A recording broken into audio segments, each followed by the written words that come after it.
Peace, diehards. It's your boy, Iru, host of the Diners Podcast. Hopefully, you guys can hear me. If you can't, let's just get right into the intro. Then we'll get this together.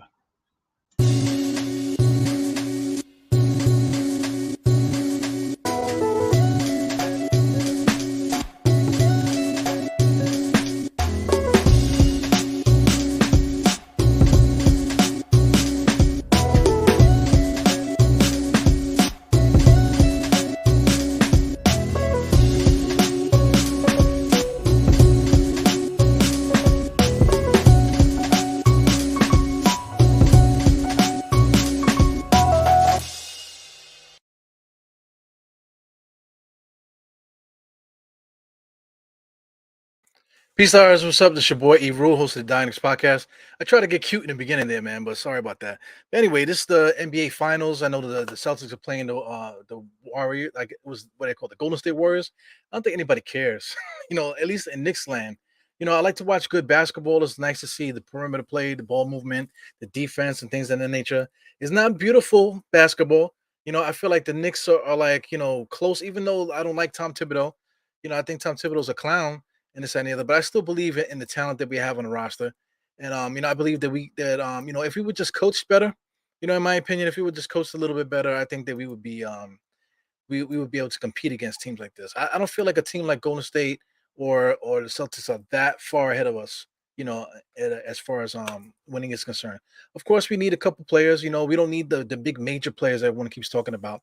But let's just stay focused, man. I really want to talk about this Quinn Snyder stuff, man. So Quinn Snyder is a big time coach, man. We got our own quote unquote big time coach, but I'll talk about that in this podcast, man. These are the guys we're going to be talking about: Quinn Snyder and Tom Thibodeau, and how this news here with Quinn Snyder stepping down in Utah, how that changes the whole dynamic and like the power struggle with the Knicks. So let's do the comments really quick. We got shout out to Geraldine McGivers here. But we got Cameron Goldberg here. Goldberg asks how Johnny Bryant is on the Knicks staff. Hey, Mike Woodson was on the Knicks staff. We got Kenny Payne. He was on the Knicks staff, but they went on to bigger and better things according to their own career. Mike Woodson. He played for Indiana. Indiana's a prestigious school. They had the what's the name, Bobby Knight. Was the head coach there, so they have history there. So he could be, leading the young guys into the future. He could be the new Bobby Knight over there. So it's a prestigious job, man. A lot of big time players came from Indiana, including himself. He played there. He also was an NBA player as well. Coach Payne, he was on Kentucky. He was on a couple other teams too, but he ended up being the Louisville coach. So when you talk about Kentucky, Duke, and these type of teams, whatever, like say like Kentucky, like Midwest, to stay with that. Louisville is right there, Louisville, Kentucky. So Louisville and Kentucky are rivals, the same way that North Carolina and Duke is. You know what I'm saying? So that's a prestigious job as well. So why do people leave coaching gigs? Because Kenny Payne was basically a big man's coach with the Knicks. Mike Woodson was just basically a babysitter. He was basically watching to see what Tom Thibodeau was doing to have his back to help make sure that he's able to help the locker room function and stuff like that. Be that I guess like the olive branch person. So we don't have that olive branch person. Enter Quinn Snyder, man. Now, so Quinn Snyder steps down. Who was Snyder's number one, not number one, but handpicked young coach coming up in the ranks. That was next to him for a lot of years over there. Look at this picture here. That's Quinn Snyder, and that's Mr. Johnny Bryant on the right, and Donovan Mitchell in the middle. You can see that they would tag teaming this guy, coaching wise. Like I said, Quinn Snyder handpicked Johnny Bryant. The Utah staff handpicked him. Let's talk about Johnny Bryant real quick. For those that don't know, everyone talks about Johnny Bryant, but people don't even know who the hell he is, where he came from, this, that, and the other. He actually played for Utah. That's not necessarily important, but he did play for Utah. He actually played pretty good. The problem with him is that he was a scorer, and he was like he's a point guard. He's a scorer in a point guard's body, 6 feet, 14 points a game. He's not that great of a scorer, that would translate into the NBA in that way. So for those that can see the screen here, I'm looking at the middle there. You can see that he played for Utah. For he went to San Francisco City College, and he went to Utah as a redshirt. Actually, pretty good. Like I said, on 15 points a game in college is really good for Utah. For a Utah team there. He shot the ball from the 3 point range pretty good, 44%. All right, so he didn't make it to the NBA and any other, but he didn't let that deter his basketball dream. He started coaching at the Bryant Sports Academy. That was his, I believe that was his company that he started. That he was just coaching NBA players and stuff. Kind of like one of the original ones to really do that, and that gave him an NBA job because he was coaching Paul Millsap and Damian Lillard. Other people too was going to his thing, and the Utah Jazz picked him up in September of 2012. It says here as a developmental assistant, and then Quinn Snyder liked him so much that he upgraded him 2 years later to an assistant coach, basically sitting right next to him. And for a guy like that, I mean, it's proof is in the pudding here. Like this picture here says 1,000 words. The way Johnny Bryant is there is the extension to Quinn Snyder. Quinn Snyder, he played for Duke as well. People forget about that. He actually played under Mike Krzyzewski. He was the starting point guard in Duke before Bobby Hurley got there. So but he did get to play with Christian Laettner, and he did get to play with Danny Ferry. So he was actually a big part of what they do over there in the Duke. He was part of the whole tradition of like I don't want to disrespect them, but they have so many point guards that came through the Duke that were just like really not good point guards, but they were good college guys, but they never translated into pro game. So he was just one of those guys. He was a very good college player, but he just wasn't able to translate to the NBA. But then, like I said, same thing with Johnny Bryant. He was a good player in Utah. Some players that can't play, they can't make the cut or fit the description what an NBA player is supposed to be according to scouts and this, that, and the other.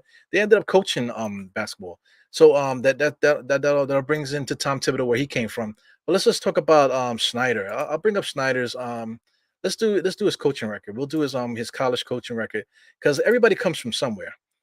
So let's get into that. Everybody comes from somewhere. So let's start off with his college coaching record. So this is Quinn Snyder. So here he goes. He went to Duke, alma mater, 1989 is when he graduated. This is his coaching record here as a college coach. He coached Missouri, Big 12. You can see his coaching record, 18, basically for his whole career, 58%. He had two losing seasons, and after the second losing season, that's when he decided to leave Missouri and go over to Utah. But I have this highlighted here, 2003. This was one of his best seasons. I think he had 66%. I think it was two back-to-back years where he played pretty good. It was 2001, 2002 season, 2002, 2003 season. So what's significant about that is if you go ahead and click that, if you look in the playoffs, he lost to Marquette in the playoffs. So why is that significant? It just connects him to the Miami thing. Dwayne Wade was on the come up. He was on the tear during that year in the playoffs, NCAA tournament for Marquette, and that's what gave him a name. But that year, that a Missouri team was pretty good. I remember that. You got guys like Ricky Paulding, Arthur Johnson. These guys are big scorers. A couple of these other guys too. But as you can see, those names don't mean anything because you could be one player in college and totally be a whole different person in the NBA. So it was just interesting, man. He had a really good career as a coach. So let's get out of this and just take a look at his NBA coaching career. So this is significant because I'm going to compare it to Tom Thibodeau. So let's check out Snyder's NBA coaching career. So as it comes up here at the top of the screen, he's currently 55 years old right now. Let's check out his NBA career. He started as an assistant, excuse me, for the LA Clippers. Who was his head coach? Who brought him over? Executive Elgin Baylor, Larry Brown. So Larry Brown brought him over as a bench coach for him. So shout out to Larry Brown, who is hated on this podcast. And if you're a Knicks fan, if you don't hate Larry Brown, then I don't know what's wrong with you. Larry Brown was an atrocious Knicks coach, and that's a story that needs to be told. And we'll get to that one day on this podcast, man. But check out Philly. He went to Philly the next year. Doug Collins brought him over, another basketball mind. So I'm quite sure Larry Brown, talked him up to Doug Collins, and Doug Collins brought him over to the coaching staff there. He didn't stick there. He ended up going to Atlanta. Let's check.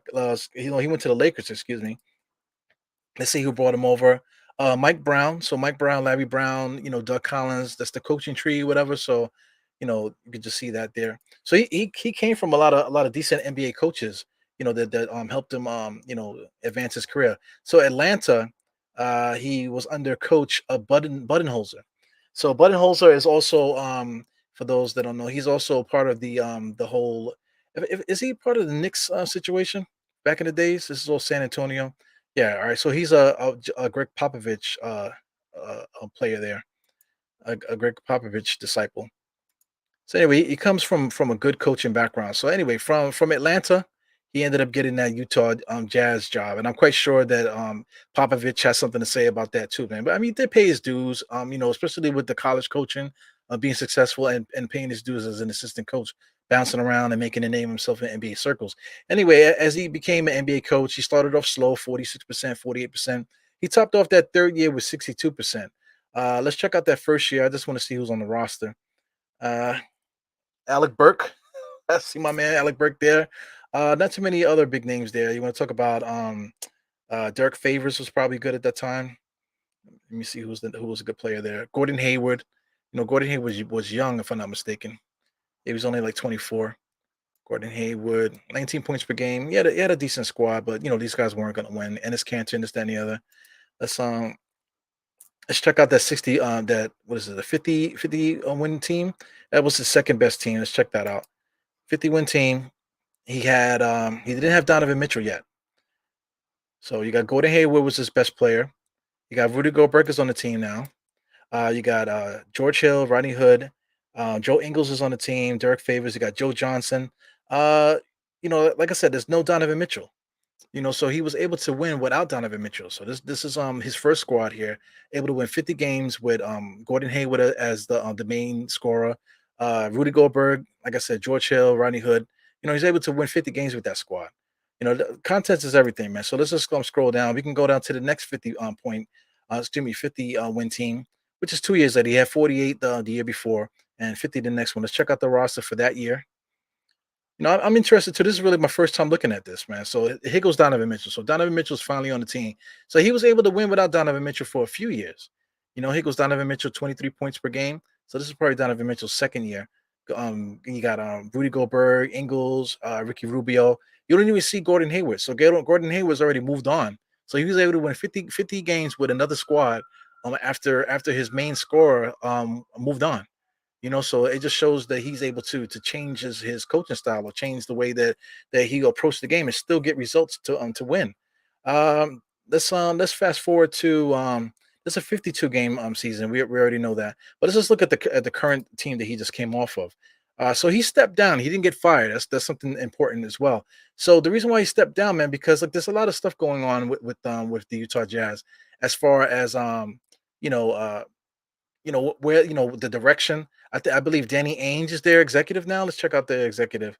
Their executive in Utah. Well, you got Justin Zanuck. Is Danny Ainge associated with the team? I thought I saw that.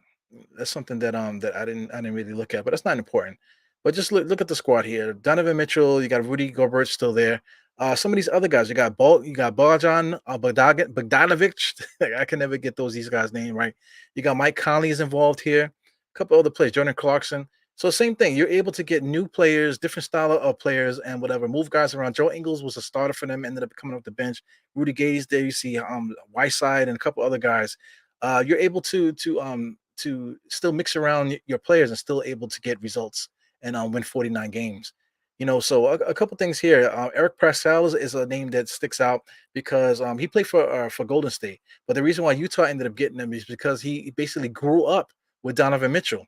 So this is the problem here. The Utah Jazz are doing the best that they can to try to get Donovan Mitchell to stay.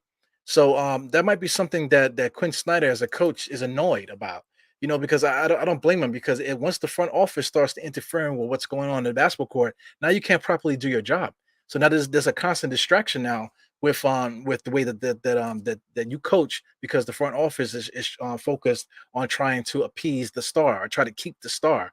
So you're not winning. The franchise is not focused on winning. They're more focused on appeasing the star. So so I kind of could put my feet in Quinn Snyder's shoes in that regard because if I was coaching, I wouldn't want to be involved in that neither. Because what that means is that you're putting pressure on the franchise and Donovan Mitchell now. If Donovan Mitchell leaves, now what?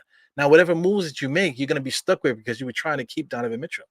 So one thing about Donovan Mitchell is he's under contract. He's not a free agent, so he has to be traded. He can't trade himself. So things have to happen in order for it to be traded. So if I was him, I wouldn't want to be involved in it either because it's going to be a bad breakup.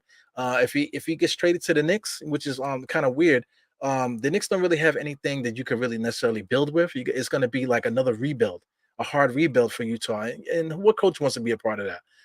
Like a really hard rebuild where you're not going to be winning at all. So Quinn Snyder pulled himself out of that equation. He did say that he still wants to coach.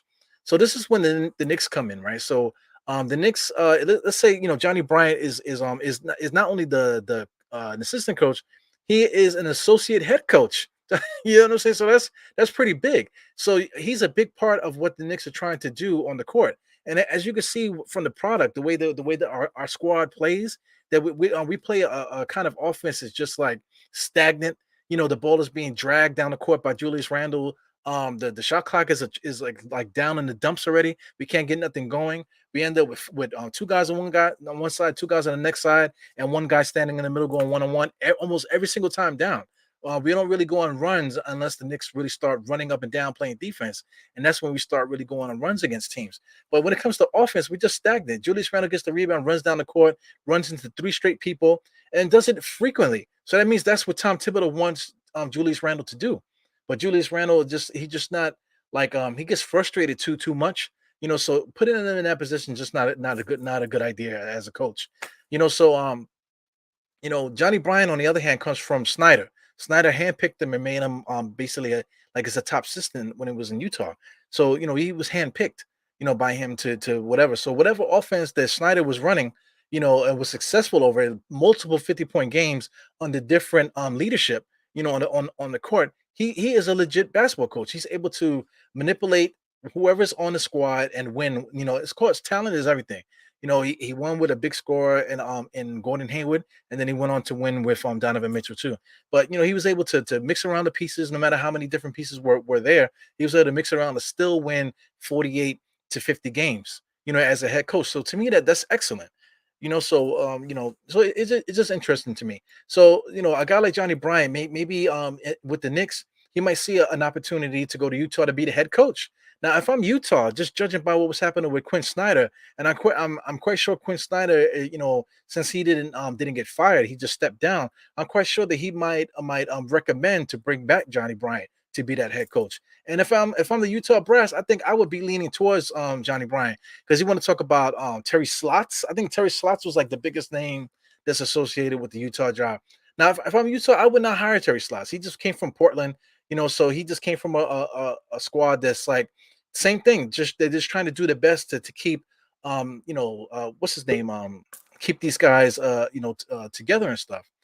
So that I don't agree with. So I think if Utah is gonna want to go forward, they're gonna have to bring in Johnny Bryant. Yeah, man. So what else we got here? I see State just popped in. He just popped himself in the podcast. You know what I'm saying? I just went in and I see him popping in here and on here. Well, let me just get this thought out here.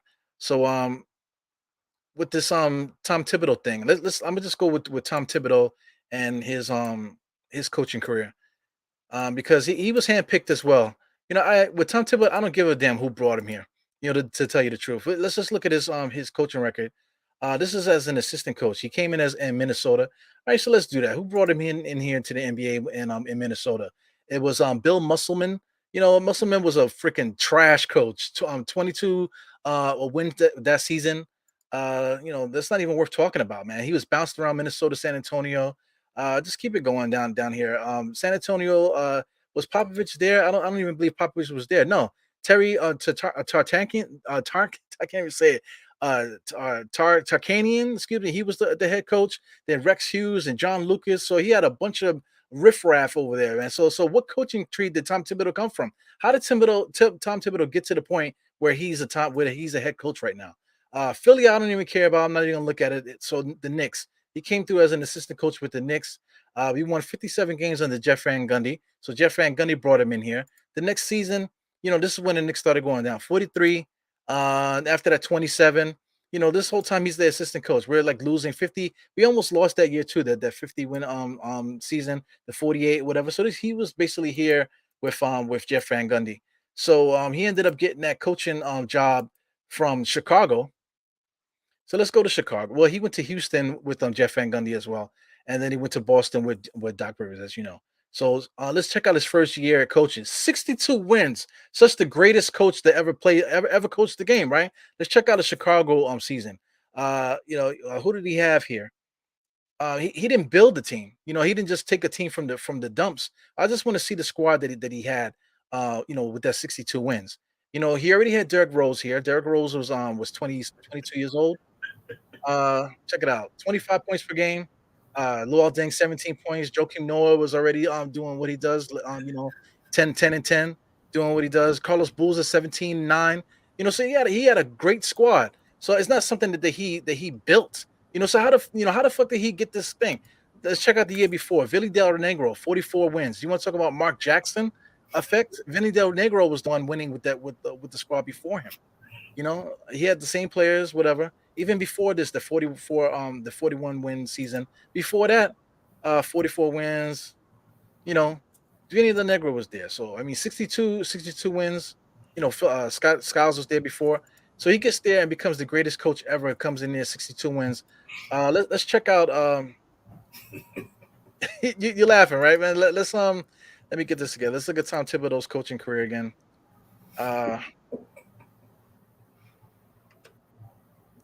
Here we go.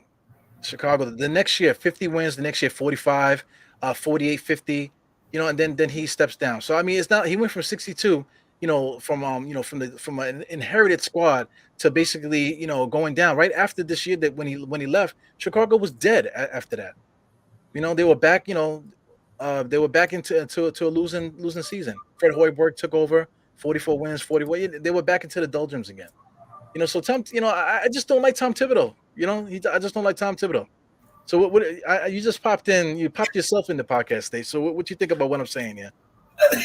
You see, I'm quiet. I'm letting you talk to God right now because I don't like it. I don't like him neither. I'm watching the Celtics and Warriors finals. I'm watching beautiful offenses right now, and I'm watching rarely these guys ISO. I'm just thinking about Tom Thibodeau the whole time.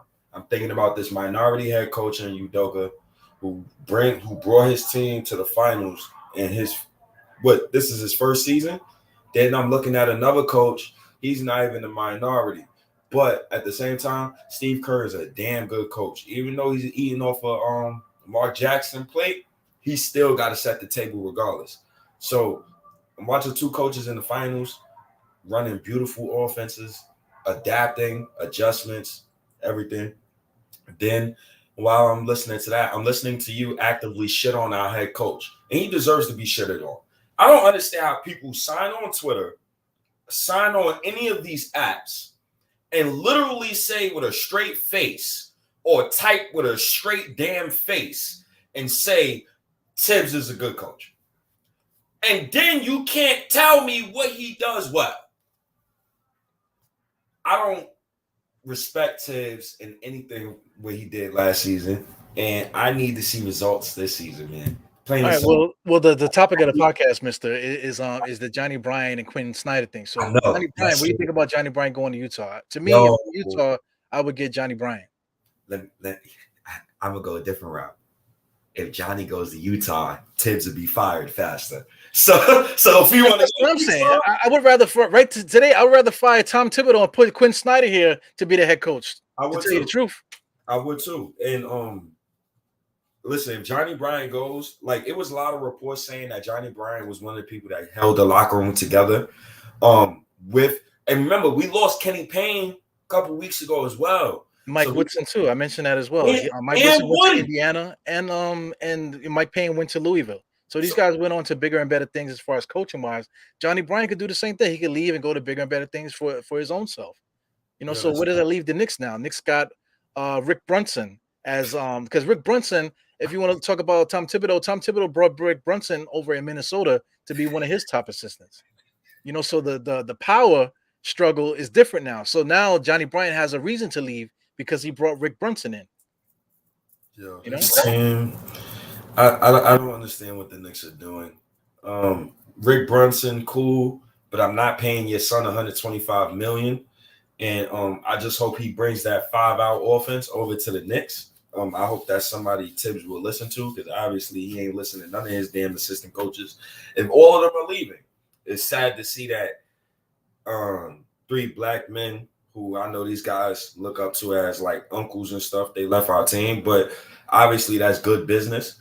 If those guys want to get job opportunities that's better than what they're doing now, by all means, go get them. At the same time, it scares me, because now if we start to implode next season, who gonna keep the locker room together?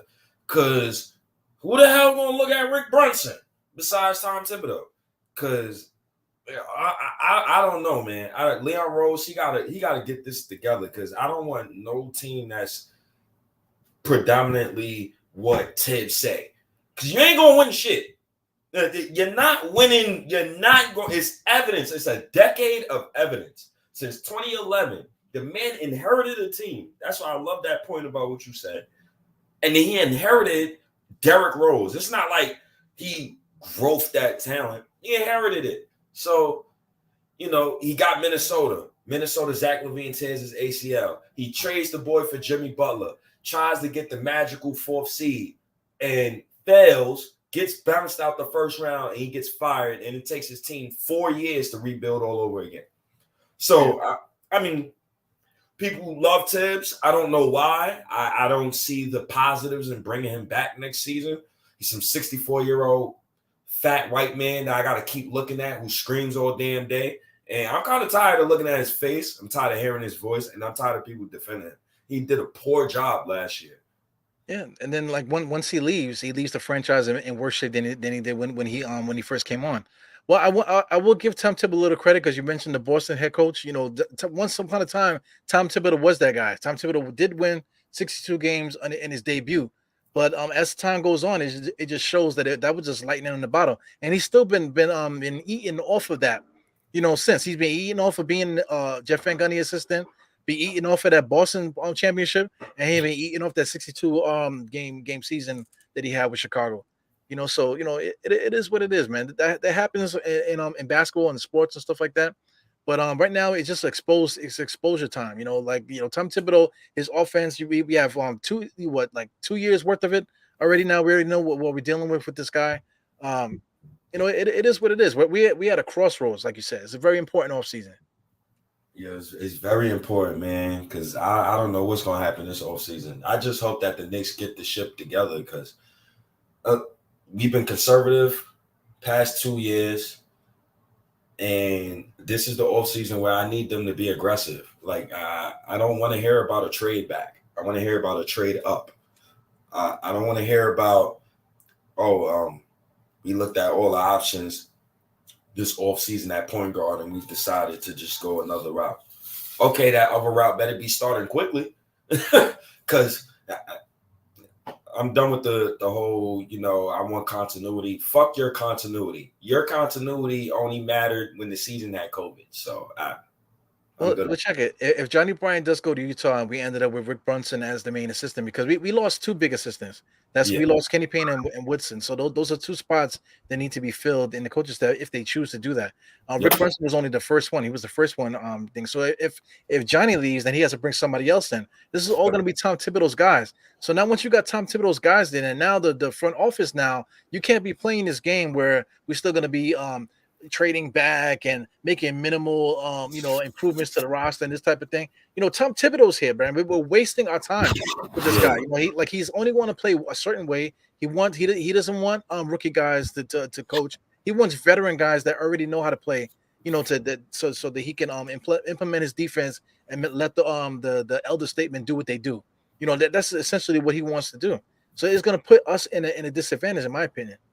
Going forward, we would have to shift the way that we do things, and the front office are trying to do both. They're trying to preserve the future and build the future, and they're trying to win now.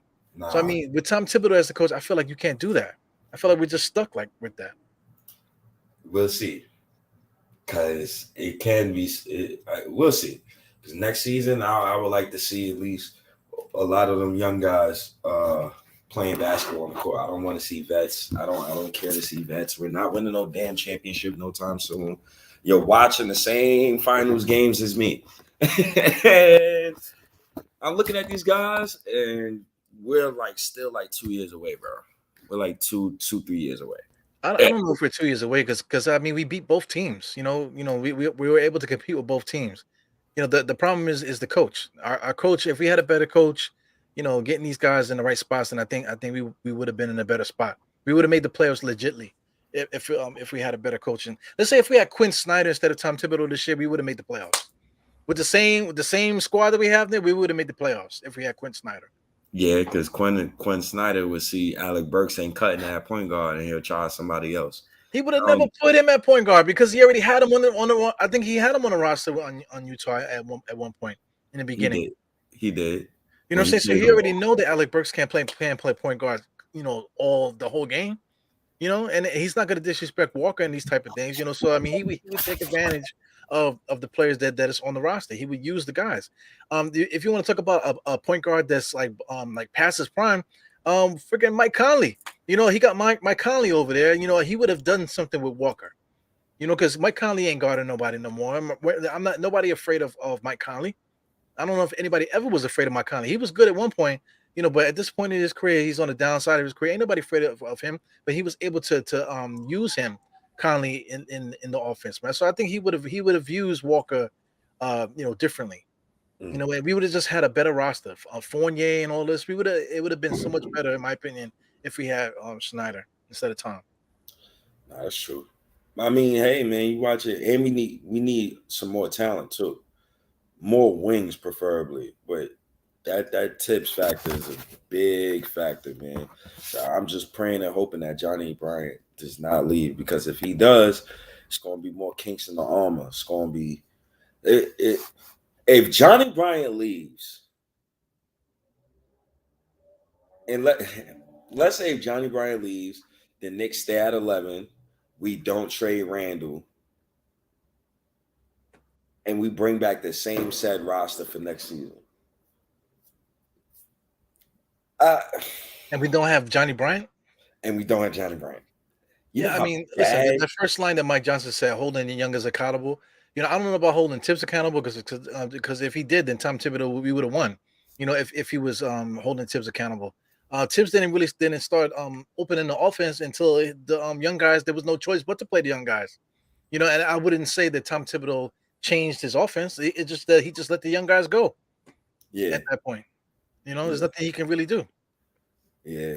Who else was he going to play? G Leaguers? He had no choice but to play those young guys. And plus the season, he kept pumping that. Yo, remember these dudes was pumping that, oh, we're not out of it until we're out of it. And we was literally like 25 and 38.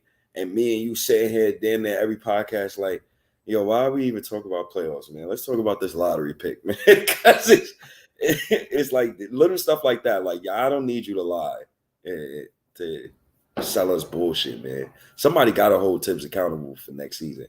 If not, he needs to be. If not, him and Leon Rose needs to go, because Leon Rose is running some type of Ponzi scheme. I don't know what he doing. He just hiring his boys. He just want. If he hired Rick Brunson, then that means that the front office is just allowing Tom Thibodeau to do him. And that to me that's kind of fucked up a little bit, because we already arguing with the dude. There's already internal arguments about how of certain players or how he used certain players, and then he goes and get his was allowed to hire his own, his guy Rick Brunson. That's like sins from the past, because Rick Brunson was the bum on the bench that Tom Thibodeau used to get beers with after the game when he was younger. That's Rick Brunson basically. Rick Brunson, he was the third string point guard, never got no burn unless somebody was hurt. You know what I'm saying? He was terrible. And he was hanging out with Tom Thibodeau back in those days, back in the early 90s and beginning of the 2000s when the Knicks were terrible. So I mean, I don't know, man. I don't know how you go up from that point. Listen, man, Leon Rose, I have no problem with our players at the moment. I think the roster can be fixed easily. I think I'm just looking at Tom Thibodeau, man. These playoffs, I think we've all been spoiled of 2 straight months of beautiful basketball, Not a lot of ball hogging, functional defenses, switching, stuff we're not used to. Superstars, star point guards and stuff. So we're gonna see, man. I need those. I need Leon Rose to do something this summer, man. Well, look at a guy like what's the dude that was on Minnesota that's on Golden State now. What's his name? Wiggins. Wiggins. We Yeah, want Wiggins. Wiggins. Yeah, there was a point where nobody wanted Wiggins for nothing. We would say, "Oh, we could trade for Wiggins." People would say, "Yo, get the fuck out of here! Wiggins ain't shit." Now Wiggins is in the finals. Now everybody's talking about how good these guys are. You know what I'm saying? It has to do with situation. Playing with other good players. Different coaching and stuff like that. So it just comes down to that. And like the roster, like I just don't agree with you about like getting the roster better. Because I mean, Fournier is a good player. Julius Randle's a good player. RJ is a good player. You know, Mitch is a good player. We have guys on the roster that are good enough to win with the squad here. We got enough players to win. It's the coach. We don't have superstar players, but we have talent enough to get us to the playoffs. We do. But We shouldn't be like the 11th seed. nah, We should not be the 11th seed. We should be in the playoffs. yeah, Knicks should be in the playoffs. I don't know what Tibbs was thinking last season, man. And God bless Johnny Bryant, man. If he moves on to Utah, I'm praying to God that he doesn't. But if he moves on to Utah, God bless him. And Utah is going to keep Donovan Mitchell. I think that's the play. Well, here's the thing too. Utah has Donovan Mitchell on the contract. He's not a free agent, right? He's on the contract, right? Mm-hmm. So he has to come back to Utah. I mean, it could cause a rift where Donovan Mitchell is not in agreement with them. But at the same time, Utah don't have to trade him to the Knicks. Utah don't have to trade him anywhere unless the situation becomes so toxic where you got to get rid of Donovan Mitchell. And I don't think Donovan Mitchell's that guy that's going to create like a rift on the team and all that just because he doesn't want to be there. I don't think that's going to happen. Yeah, I don't either. He doesn't seem like he doesn't have that James Harden personality. That's so I think it would be like Utah would have to want to trade him. I don't Right. think you gotta like really like ask out like, yeah, I want to leave. And we argued about it already, right? But Julius Randle in a trade for Donovan Mitchell, will Utah do that? If I'm Utah and you offering me Randall, you're not trying to offer me RJ. If you're giving me Randall, I want quickly. I want Reddish. I want 3 first-round picks. I want Alec Burks back too. I Right. want those 4 players, and I want 3 first-round picks, and I want 2 of your first-round picks to be unprotected for sure. Right. So I mean, are you doing that? Am I doing it? Yeah, but at the same time, what am That's I a lot, like? bro. What's my purpose? Right. What's my purpose? I don't think RJ is good enough yet. Like I don't think he's good enough yet for my team to make that type of move. If I thought RJ was a superstar, like if he had a Luka Doncic second season or D Wade second season, third season, like one of those type of second and third seasons, I'd say yeah, I'm all in. Right. I'm all in. But at the same time, after watching playoffs, get to cause the pause, and then you look at your team, you like, Well, take a look at it from Utah's perspective too. Like they already have Donovan Mitchell on the contract. They don't have to trade him. So they already in this mode that they want to keep him happy, right? So what if they do keep him happy? What if they say, okay, listen, you don't like Rudy Gobert? We're gonna get rid of Rudy Gobert. We'll trade Rudy Gobert and maybe somebody else to try to get somebody else here, to win. Then what do you think about that? Because I think if I'm Utah, the way that they've been acting towards Donovan Mitchell, I think that they would be more inclined to try to do that, make the team better around him rather than trade him away. I mean, like this is the problem when you got like guys like Donovan Mitchell and guys like Luka Doncic. When you get those guys early and they're like special out the gate, it's kind of hard to build around those guys, like because all of those pieces that's around them is not really other high lottery picks. So when you look at a guy like Luka and he's on the court and he on the court with like 2 late first round picks, 2 second round picks, a vet you don't know of, it's kind of hard. Donovan Mitchell, What lottery picks is on his roster right now? That's in that starting five right now. That can help him right now. How has Utah been drafting to help that guy out over these past few years? It's been horrible. That goes along with team building. So it's kind of tough when you get a guy, you draft a guy, and out the gate, oh God, Robert Williams is hurt. And out the gate, that guy is 20 points per out the gate. So I mean, it's gonna be hard, yo. I don't want yo. I'm a team, and I'm looking at Utah roster. I don't want none of those bums. I don't want none of those dudes. Oh, you gonna Royce O'Neal? You go fuck yourself. Bogdan, you could Bogdan kick a rock. Hassan Well, Rudy Whiteside. Goldberg is the only one, but he makes 40 something mil. It- So I mean, what do you do there? How do you make this? How do you make Utah better? So I mean, Utah is kind of fucked either way. If they try to make the attempt to make the roster better around this guy Donovan Mitchell, they're going to be screwed. And if they trade him, they're going to be screwed too. So they between a rock and a hard place, and that's probably why not Johnny Bryant, Quinn Snyder stepped down. Yeah, I think so too. Because when you look at the roster, it's like, okay, you could trade Goldberg, but what are you trading him for, right? So if I'm trading Goldberg, I'll trade him to a team like Detroit, and I try to get a guy like Sadiq Bey. That's the best shit. That's what you got. That's what you got from Rudy Gobert. And then if you try to trade Donovan Mitchell, I'm instantly tanking the following season. So that's why if I was Utah, I would trade him this offseason. I would trade Donovan and Rudy Gobert this offseason. And I would start over for the high school draft in 2023.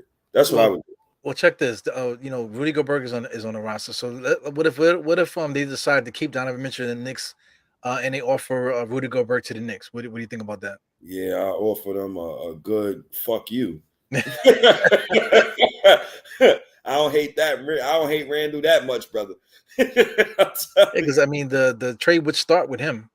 But Rudy Gobert makes a lot of bread, man. Last year he made 35, 38, 41, 43, and he tops off at 46. Lord have mercy. Yo, you never pay a center that much money who cannot space the floor. If he can't space the floor, you cannot pay him that money. Well, I don't care about the space on the floor because there ain't much centers that could space the floor. If he can't score 20 points, then you don't give no center that much bread at all. That's along with space on the floor. Just a score at all, because like I said, there's no centers out there to space the floor outside of was Karl Anthony Towns. All of them space the floor now, bro. Not at the level, not at $46 million level, not at that level. Space the floor at $46 million. Anybody on Utah or Golden State space the floor for $46 million at center? No. 38 to 46 million. Oh God, that's a lot of money, man. Yeah, the only person at that level is Karl Anthony Towns that could possibly command that much money. Yeah. Cat, Prime, DeMarcus Cousins. I'm not paying Embiid a max. Jokic, he's worth that bread. Yeah, it's only a few guys. I think Evan Mobley gonna be worth that bread too. Yeah, he might be, but that's only if you have a time machine. Just like a guess, But he can shoot the three, like you said. So I mean, that's the future. They probably will be, the $30 million now is going to be worth $40 million later. The top players are making 30 something now. Those top players, they're all going to be making 40. Like in a couple years. So read this. Here's what kills me about fucking comments like this, right? We're made for Tibbs mixing sets. They just get man. I watched every fucking game from last season. I watched some of those games twice, some of those games 3 times. What sets, bro? Because I know 3 plays from the Knicks right now. I can scream out at y'all right that low high pick and post with Randall when he does one pick and roll at the top of the key. It's an ISO. That little double screen with Evan Fournier come around that little bum ass double screen. Like, bro, don't tell me about 2-man game. Him and Julius Randle. I mean, Fournier to Julius Randle. Outside of that, what else did we do? We don't do none of that stuff. We talking about we ain't got a point guard. We got Kemba Walker. whoever else that we had to play point guard, but he chose to put Alec Burks. But we had other guys and we never ran pick and roll, and we got Julius Randle, Mitch Robinson, and Obi Toppin, all dunk and layup threats, and we never ran pick and roll with any of those guys. Yo, May 4th. You could go, yo. I don't know where y'all. I don't know what y'all. A lot of y'all fans be saying when y'all be watching these games. You could go. You could shit your family. Don't shit me. Tim's offense is trash. Well, to make a point with what they're trying to say is that, like, if you, like you were just mentioning it before, the talent and this, that, and the other that you see in the playoffs, so I mean, if you have a certain amount of talent, no matter how shitty the plays are, if the talent is there and the talent works, then it's gonna look great. You know what I'm saying? But Tom Thibodeau, is running the same plays, basic plays that every team runs. But it's about getting the right plays for the team that you have in front of you. Not just throwing stuff out there and saving that one special play for that time that when you were in the Knicks and as an assistant coach and you was waiting for that special moment to use your special play. That's not how you win basketball games, man. You don't win basketball games like that, holding on to stuff, and waiting until later. I'll use this later, or when we have this, or especially this. Come on, man. Yo, you gotta attack your roster. You have to attack the other team, man. Yo, what game was it when me and you said, yo, did Tibbs just run 5 straight ISOs for Alec Burks? What game was that, bro? Where he ran 5 straight ISOs and we completely lost the lead. And your man's talking about he runs sets. I think it was when one of the games that Julius Randle didn't play. One of them that he didn't play. Like we were playing so good with quickly and stuff like that. They took quickly. I don't know if he took quickly out or whatever. But as soon as Alec Burks came in, it was like 5 straight ISO plays. 5 straight down at the same play that we ran for Julius Randle. We ran it for Alec Burks like 5 straight times. Post ups. You know what I'm saying? Alec Burks was posting up. Like, what the fuck?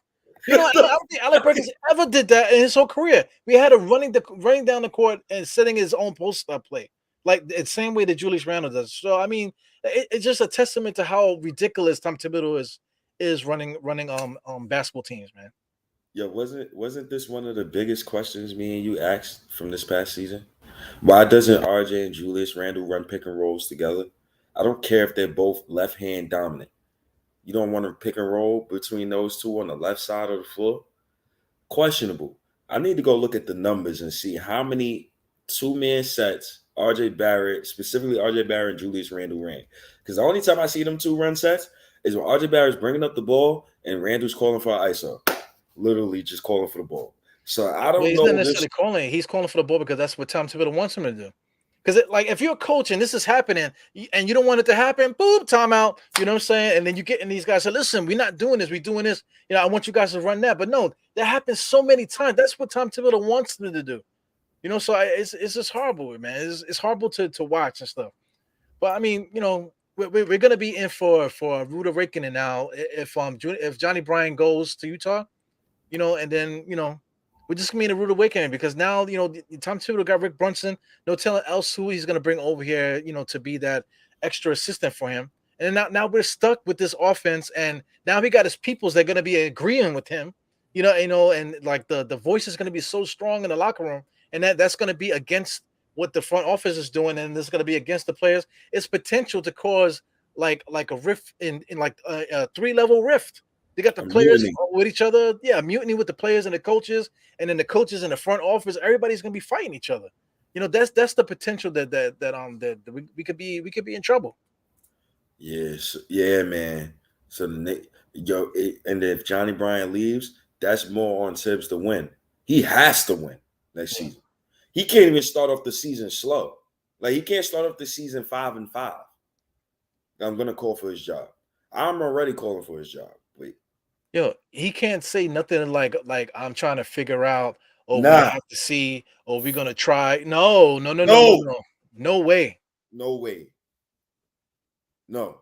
None of that bullshit. Nah. He been feeding us that bullshit 2 years straight, man. The only reason why people fed into that bullshit the season before this past one is because we was winning. When you're winning, the Kool-Aid tastes sweeter.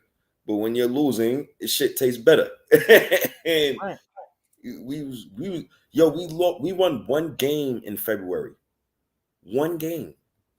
That felt Fizdale like, and we all knew Fizdale was tanking. So No man, how many games did we win that when we made the well, I mean you can't base it on the 82 games because it was the COVID thing, but we were a fourth seed, and then he goes from a fourth seed, which is the pinnacle, and then drops off the board. Same thing that happened with the Chicago. 62 wins his first year, and then 50-50, whatever. He's only getting 50 and 48 and all those things because of the talent. You know what I'm saying? If it was a different coach there, then it would maybe they wouldn't win a championship over there if they had a different coach. I go another route. The teams that he has get burnt out by year 3 or 4. So that's the reason why you see a lot of his teams get less wins per year. Because they always burnt out.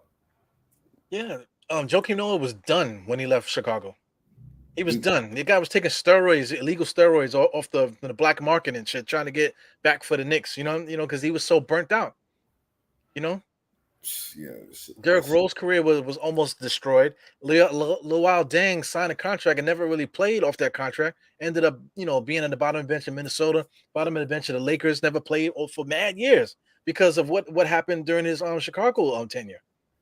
Just destroyed his body, his legs and stuff. Can't even get back on the basketball court. Tibbs is scary, man. It's a scary man. Look at these offenses running flare screens, drag pick and rolls, multiple passes. Everybody's hustling for the ball, diving for the ball. Where the fuck was Julius at last season, man? Shit is crazy how talented he is, man. 2025. Yeah, and not for nothing. Nobody's getting cursed out. Yeah. Why? How come Phoenix is not in the finals? Because what's the name? Had to curse players out. He had to curse the guy that we've been talking about. What's the center from? Yeah. He told Aiden he quit on the team. Yeah, he was blatantly cursing him out on the side where you could see it on TV. You could see him cursing him out. You could see other players patting him and stuff. So they had a problem there. Look at Philadelphia with Doc Rivers and freaking Embiid and what's the name? Harden. They had the issues there too. They all pointing the finger at each other. You know what I'm saying? They have to yell at guys to get guys motivated to play. They got all the talent in the world. How come they're not in the finals? Those two teams, Phoenix and Philly, should be in the finals. But the reason why they're not is because there's no rift. There's nobody cursing nobody out. Everybody's just playing basketball. They're playing for each other. Everybody's playing for each other. Yeah. Nobody really like these two teams, Celtics and Warriors. Nobody really complains to the refs like that. But you can see on the court everybody talking, the defensive leadership. You see Draymond talking every play. Like it's just a whole different echelon. I asked my coworker this yesterday, and I said, "Yo, if I'm like, yo, you see our vets, right? You see how we got bum ass vets. So you replace Evan Fournier, Alec Burks, Nerlens Noel, and I say Kemba Walker. I'm like, yo, give me 4 random vets right now, yo. Give me 4 vets. Gordon Hayward, fucking DeMarcus Cousins, Patrick Beverly or something like that. Just better vets, period. Would our team have 1 more games? And he was like, yeah, yo. I'm like, yeah. When you see you got to start in 5, you got Alec Burks and Evan Fournier in your starting backcourt, and you're trying to tell Julius Randle to play better defense, or Mitchell Robinson to cover for 3 motherfuckers, or RJ Barrett, a 21-year-old, to guard the other team's best player. This is the results you get. This is exactly stress. It's stress. Nobody's having fun. None. Nobody's having any fun. That's why Philly's not in the finals. That's why Phoenix is not in the finals. With Boston and Golden State, there's no fighting. Everybody's playing for each other. If they're fighting the other team. You know what I'm saying? That they're not trying to, hey man, come on, man, we got to do this. These guys, you're never going to see that. You're never going to see that unless they're losing. At this point, they get to the finals and they're the game 7. All right, listen, man, we've done this before. We got that's when those talks happen. These other teams that they were doing this stuff in the middle of the season. So I mean, the Knicks are that to be positive, bring it positive. Tom Thibodeau is hiring his own coaches now. So maybe the Knicks are giving Tom Thibodeau more leeway and stuff.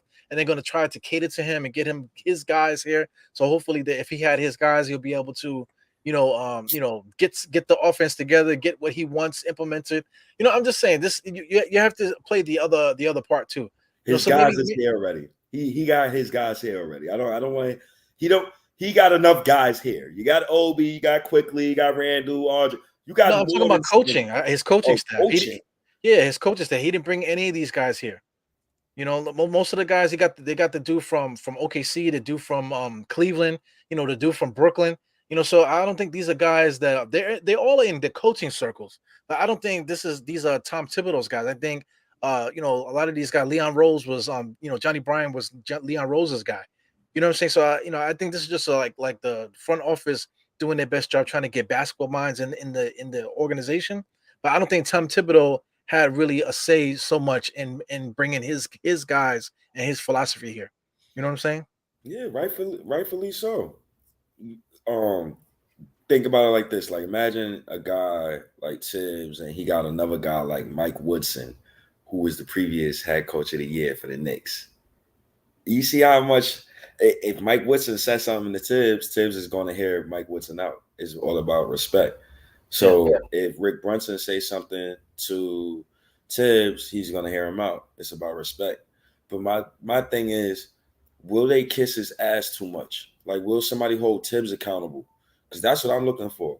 That stuff we were subjected to last season, I don't want to have those same combos with you next season. I'm automatically ignoring that combo, and we could go right to just saying, "Yo, let's fire the coach, man. Let's get this fucking guy out of here." Because I don't want to hear about RJ Barrett's development, or we're looking at an offense and he's not in his spots where he needs to be. I'm looking straight at the coach, man. Yeah, at this point, there's no development. I'm not talking about development no more. There ain't nobody developing in our squad no more. 4 or 5 years on the team. If we sign Mitchell Robinson his 5th year, it ain't no development no more, bro. Nah. Like what's the name? RJ is in his 4th year. Ain't no development no more, man. The only person who gets the developmental treatment is Quentin Grimes. That's only because he's a sophomore in our 2011, our 11th pick overall this year. Besides those two guys, and probably Jericho Sims and Deuce McBride. Besides those guys, the rest of those dudes on the team, I want to fucking hear about development, man. Quickly, I'll probably give him a pass some nights because he's a 3rd-year player. But at the same time, did I give RJ a pass? Not really. So, nah, I'm not giving nobody's passes, man. These guys are like 20-something years old. They're not 19-year-olds. They're not 19-year-olds. I give my son a pass if he piss on himself in the bed. You know what I'm saying? But if he's 25 and he pees in my bed, you know what I'm saying, motherfucker, you got to get the fuck out of here. You know what I'm saying? You got to get a job or something, man. You ain't gonna be pissing up on the room, smelling like the Lion King up in the room all night long. You know what I'm saying? Mm-hmm. You get what I'm saying? It's extreme, analogy there, but it's kind of the same thing. It's like these guys are old. They're old vets. They've been through the ringer. This guy, the guy you said, Quentin Grimes, he played for Kansas, and then he had a red shirt, went to not red shirt, he went transfer, and then went to Houston. So I mean, you paid your dues in his thing. You know what I'm saying? You don't had enough history. All American, Matt McDonald's All American. I don't want to hear about no development with you, fam. It's play. Let's play. You're here. Let's play. I hope. Yo, listen, man. May 4th, man. I don't care about Sim's shoulders, man. He ain't playing until March 2023, bro. Well, that's the next thing I wanted to add to that, but I couldn't get the video up before 9 because I got distracted. But anyway, you saw the workout video, right? With Julius Randle, Jericho Sims, and what's that? Farron Hunt. Yes, You seen it, right? No, I did not see that video yet. I will right now. Matter of fact, you didn't see the video. Mm-mm. So now I wish I would have downloaded it on the thing. But anyway, they were just working out, So everybody like on Twitter, you're not on Twitter now, but I'm quite sure you got your ghost account. You're watching and shit. Yeah, everybody's talking about the abs. Look at Julius Randle's abs. He's working. Like, man, what is this? Like some kind of like gay porn site now? Every summer with these workouts. Who cares? These guys are supposed to work out. You know what I'm saying? Like, look, if you want to see something, I can take my shirt off right now, and you guys will see my tits. You know what I'm saying? I don't work out like them because I'm not a professional basketball player. You know what I'm saying? I do a podcast. You want to see my vocal cords? You know what I'm saying? You want me to stick my tongue out so you can see my tongue out? Oh wow, look how his tongue is moving around in there. You know what I'm saying? That's like it's ridiculous. Like workout videos, these motherfuckers are supposed to work out. You know, like Curry is the greatest shooter ever. You don't think that he'd be working out? And I'm like, what the fuck, man? What's going on here? Like, I'm tired of that shit. That shit is so fucking annoying with that working out stuff. See, yo, listen, Allen Iverson never worked out, yo. Allen Iverson could still jump knee with freaking balls or tickling your forehead when he dunks the basketball, man. Come on. You think he ain't working out though? Damn, the Warriors is cutting these boys up right now. Yo, you don't play at the highest level of basketball and you don't work out. That's true. My thing about Randall is it's interesting how he puts out a fucking workout video this summer, right? But the summer he got paid, you ain't see no body pics from this motherfucker. So, and it was reported that he came in and he was out of shape. I'm done with the whole Randall shit, man. I don't care if he worked out. He got the body of a Greek god. He's strong as hell, but got the mental of a worm. So I don't care. I don't care. I still want him gone because I want to see Obi Toppin play. I'm ready to see Obi Toppin. And shout outs to Obi Toppin too. Because Obi Toppin today was in Forster Projects. He was in the Kingdom at a Kingdom game. He was with his father. And he was actually on live on Instagram showing the game and stuff.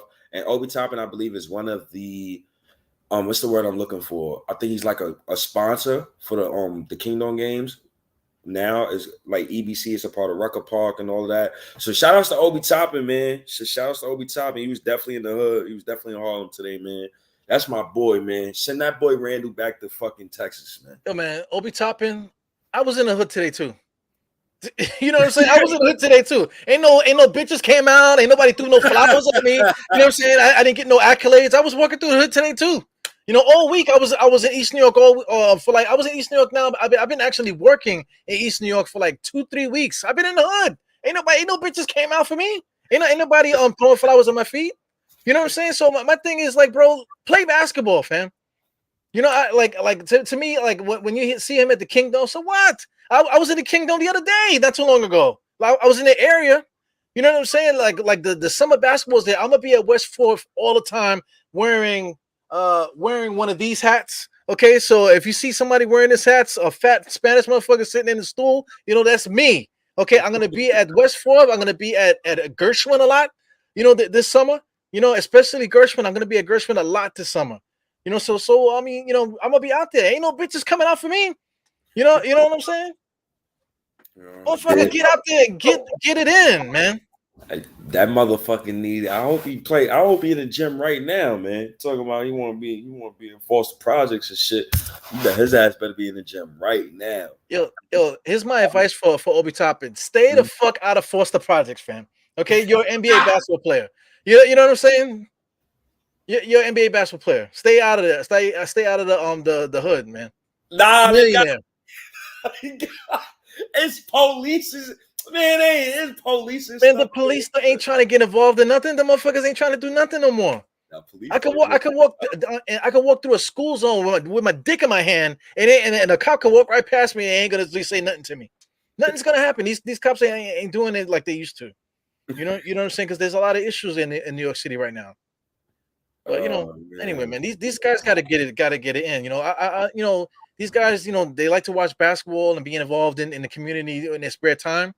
But listen, man, you know, I want to see these guys. I want to see them playing pro-am tournaments. You know, I want to see these guys getting busy, man. Play basketball. Play basketball and get better, fam. I was kind of mad that he wasn't playing, though. That's why I was kind of annoyed. And, the biggest thing for me, I would love to see RJ Barrett, one of those boys, pull up to Dykeman just to play. Just to get a feel of the city and, like, connect to the city. Like, I don't see enough Knicks players no more. Like, growing up, it was damn near Knicks player every other summer coming to EBC, coming to Rucker Park. I remember Jamal Crawford pulled up. He pulled up to the Rucker and Dykeman that same summer. So I would like to see that more. I would like to see my Knicks players just trying to get better like every day, but also connecting with the community. And motherfucker, you enforce the projects, Obi Toppin. Did you call Mo Bamba? Because Mitchell Robinson, because I'm scared about the center position. I'm seeing Mitchell Robinson. He's still got on Knick gear. He's still posting pics with his Knick gear on. So I don't know if that means he's going to resign or not. Obviously, I got him on my goddamn hoodie. My boy Mitch, Obi, quickly, RJ Barrett. So I'm hoping he resigns, man. I really like these boys, man. Damn. And I want to see the third quarter, 21-point difference, franchise record in the finals. The Warriors had 14. I mean, the Celtics had 14 points and the Warriors had 35. That's crazy, man. I'm looking at it too. Well, looking at the score really, 89-64, right? That's the score you see? Yeah, I'm actually watching the game right now. The Warriors putting their foot on their neck. That's basically what this game is about. But you know, like in the finals and in previous years, even going back to the Lakers and the Celtics back in the days, two great teams. Like there's been times in the finals where Boston will blow out the Lakers by 30. You know what I'm saying? That type of thing. You know, so it does happen. Great teams get blown out sometimes. Sometimes they'll be like, you know what, you got it this game. You know, we're gonna come at you the next one. You know, so you know, it could be that too. Yeah, man. Well, hopefully it is that. Yeah. Well, yo, shout out to C Mac. I see you, man. I'm gonna be at Dirk. Don't duck the 1-on-1. Listen, man, I can't play 1-on-1 right now. But listen, I am trying to get myself together. I've been trying to eat right. That's the first thing. Get my food together, my vitamins and stuff like that to get my energy up. I feel good that way. So I got my little stuff. I've been working out. So 1v1s is something that I'm gonna be looking to do. Not June 5th, but maybe after 4th of July, maybe we'll see, man. We'll see after 4th of July. Maybe I'll start pulling up and challenging, asking for some help, for some run, for a sweat or something like that. Yo, Jordan Poole, yo.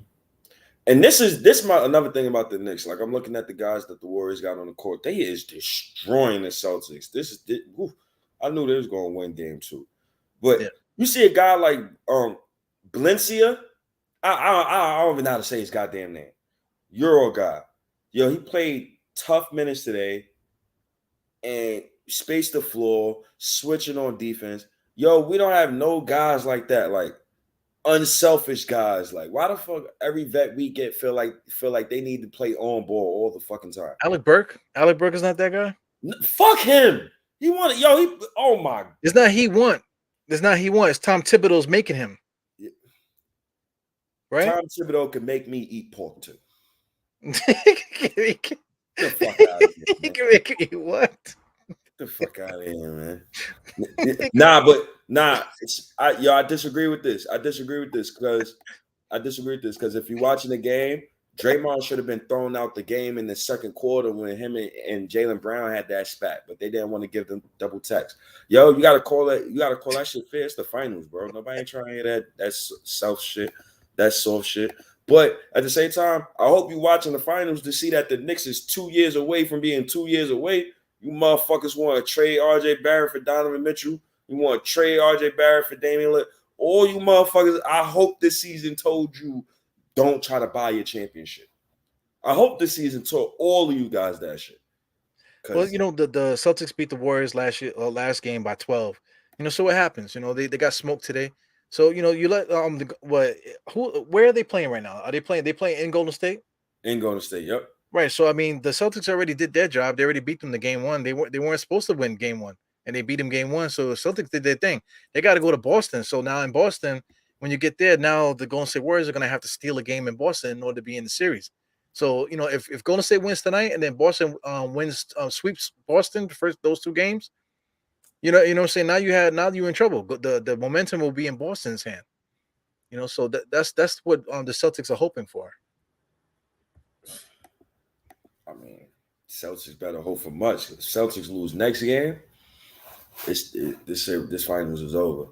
It's gonna be over in like 6 though. But Celtics gotta win this next game for it to go to 7. Just experience from the Warriors. Yeah.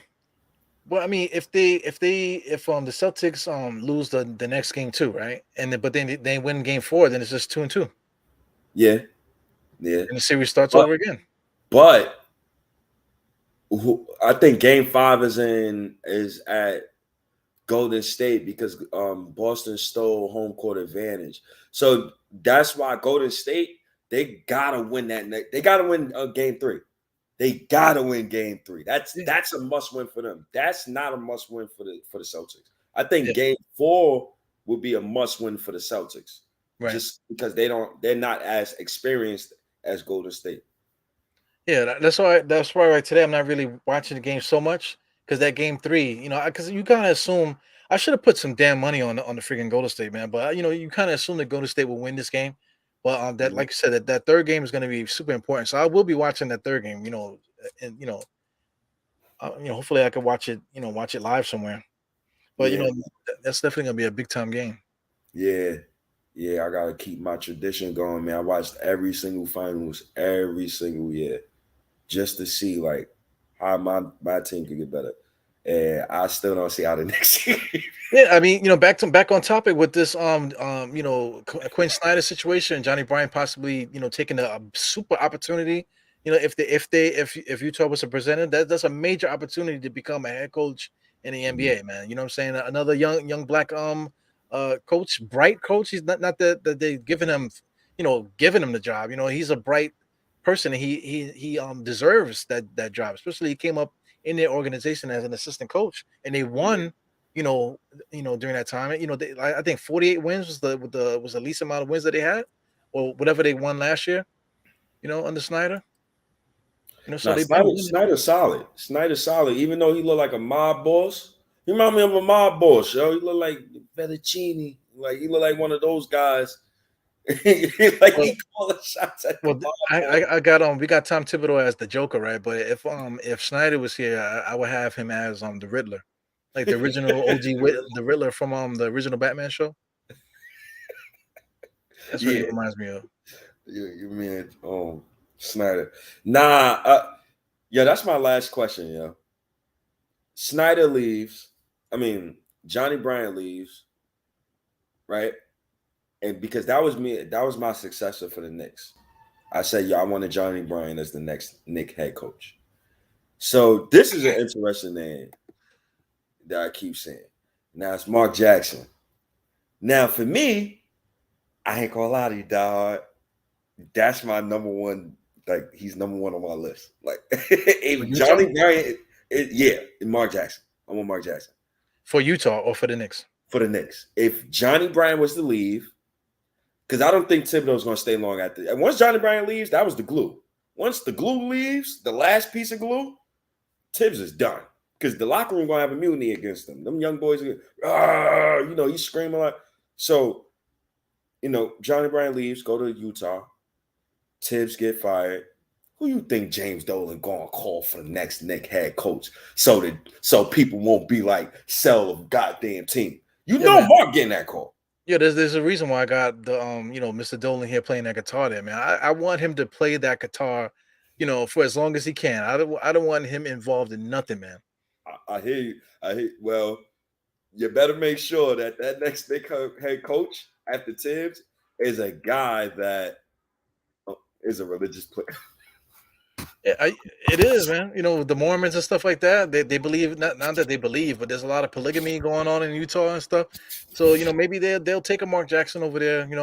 This Mark You know, Jackson Jackson will never ever coach in Utah, man.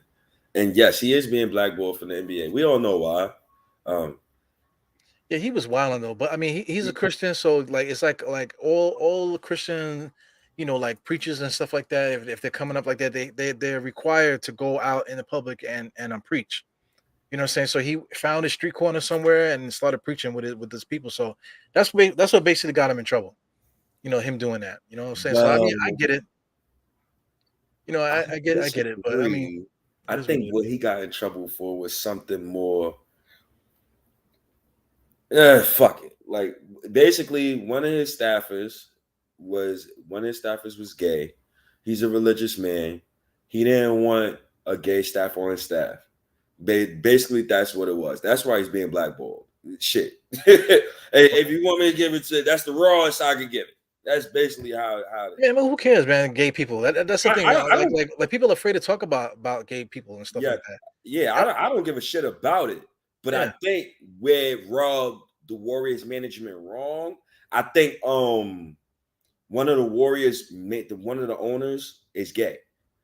And I right. think I think the owner didn't like the fact that Mark Jackson didn't want that said guy on his coaching staff, and that said guy was Well, look at Adam Silver. Is Adam Silver a homosexual?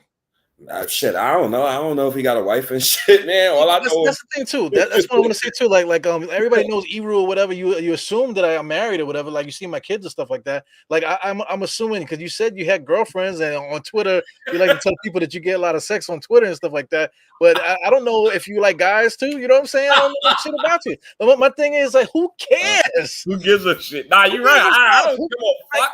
Yeah, like this month is June. June is like gay pride month. Like so it's like okay, cool. Like it's not like heterosexuals be like, hey, this is heterosexual pride month, and we're gonna talk about like, hey, I like to fuck bitches. You know what I'm saying? Like, you know, it's like crazy. Like who cares? You know? Yeah, Yeah, I get guess that's the best I got for you, Eru. I try to give it to you, tell you the rawest I can, man. That I think that it stems from that situation. And yeah, definitely. I don't think teams want that blowback. But I do think that the next Knicks head coach opening will go to Mark Jackson. And I think that after like a few years, I think like one or two more years, probably 1 or 2 more years, I think the NBA will allow him back in because it's going to be a topic every summer until he gets hired. And I think the only place that can hire him that it sounds respectable and he won't get the most blowback is the New York Knicks. Jason Kidd literally didn't he cheat on his wife or something or hit a woman or he was drunk or some shit. Like didn't he do some crazy shit and the Lakers didn't want to give him the job. They gave him the assistant coach job, but now he's the head coach of Dallas and nobody brings that up. So I just think he waits another year. He had his own part. His wife, they like it was like a lot of domestic stuff. Police had to come. You know, he got arrested. I'm not sure if he got arrested for it, but apparently he like bruised her or something like that. Mm-hmm. You know, he was he said it too that he was an alcoholic. You know, he had a problem drinking. All right. You know. So all right. Shout outs to J Kidd. It's good that man at least let it know. Listen, I'm an alcoholic too, J Kidd, but I ain't gonna put my fucking hands on a woman. So I'm glad you don't. Well, listen, man. Like if you get the experience with women in this world, man, anything can happen. To tell you the truth. Yeah. You know what I'm saying? That like you just have to see the right one. You be with the right one, or fall in love with the right one, or make a baby with the right one. What's the dude? Ocho Cinco? What's that chick Evelyn that he was with? Oh, you know what I'm saying? Like if you dating a chick named like Evelyn, the way that she be mouthing off and saying any kind of stuff, and she has no problems putting a hand on you, you know what I'm saying? Like you're gonna headbutt her too. Eventually. Yeah, you know what I'm saying? Because I mean, Ocho Cinco for him to head, you know what you gotta do to headbutt somebody? That headbutting somebody is restraint. You know, if you're that mad, and you're just like, oh, you just go boom like that. That's restraint. You know, because who headbutts anybody? You know, like the freaking 80s wrestlers and stuff like that. Nobody headbutts people. You know what I'm saying? Shit is crazy. You know what I'm saying? What did he bite her? And bite her too? Like what the fuck? Like George the Animal Steel or whatever. Shit is cool. Like a wild Samoan, headbutting people like a wild Samoan. Nobody does that. So, you know, he didn't want to put his hands on her, but she probably was in his face hitting him and stuff like that. What are you supposed to do? Yeah. You know what I'm saying? So God forbid that anybody gets in no situation like that. Look at Johnny Depp, for Christ's sake. His girl was shit in his bed. Literally shit his bed. You know what I'm saying? If my wife get mad at me and she shits next to me, I think I might choke the shit out of her. Man. Yeah, I might kick her hard. Oh man, I think I might tell her square up. Oh man, Devon, I'm coming back to Twitter. I got a ghost account right now, man. But I'm coming back on Twitter officially.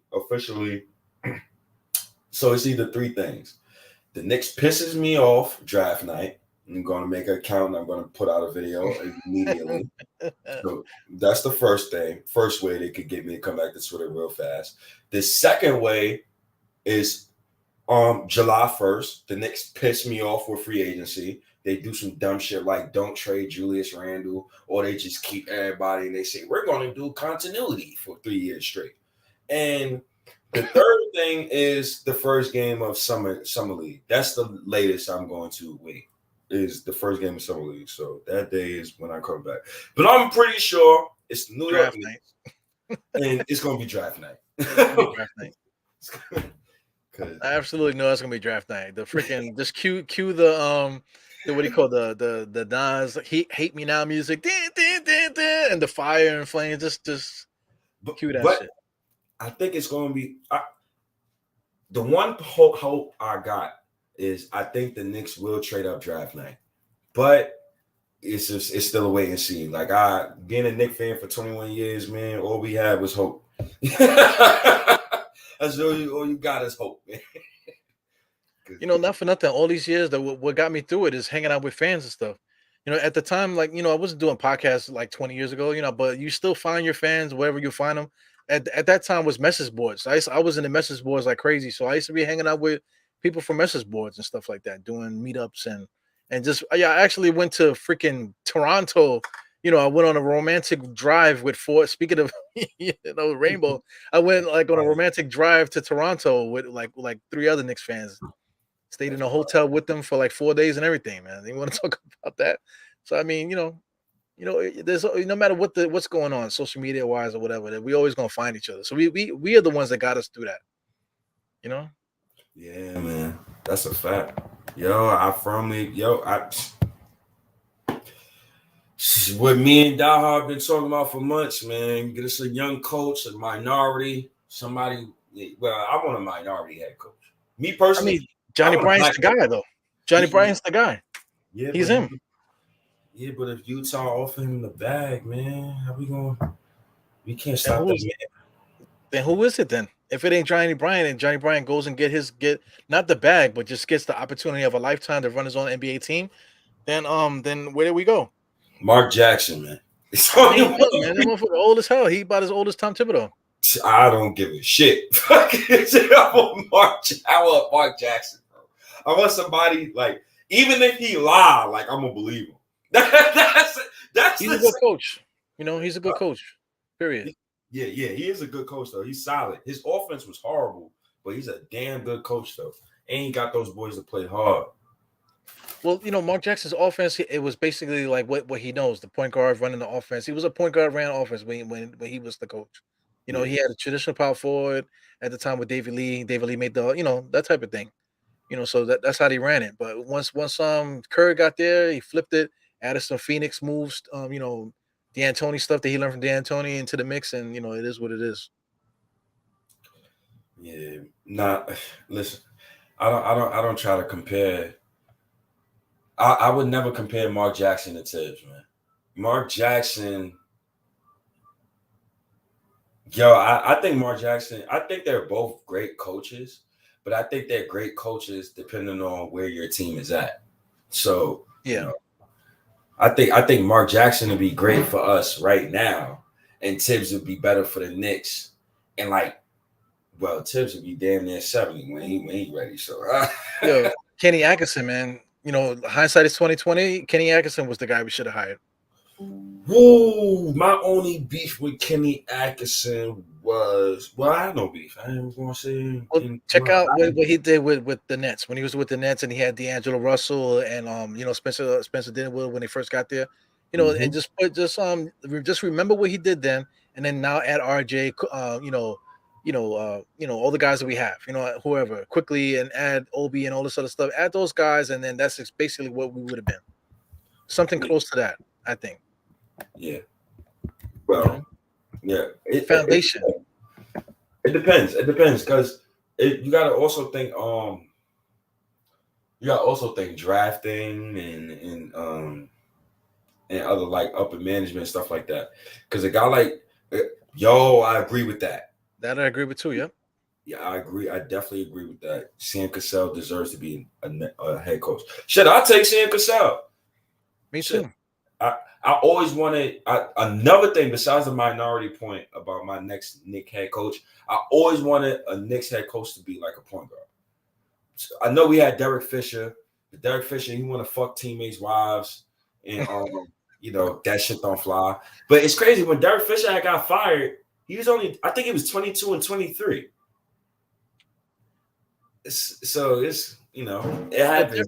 Listen, Derek Fisher, like you said, he got a problem with messing with teammates and like his his team's wives and girlfriends. He got a problem with doing that. But then what did he do right after that? He was coaching the WNBA. So what the hell? For a dude that got a problem with messing with all these women, they say, hey, let me hire him to be my head coach. Yeah. Matt Barnes almost tried to kill him. Freaking Clay Anthony Early got shot, almost got killed over the chick that he was with. You know what I'm saying? But hey, let's make him the head coach of a WNBA team.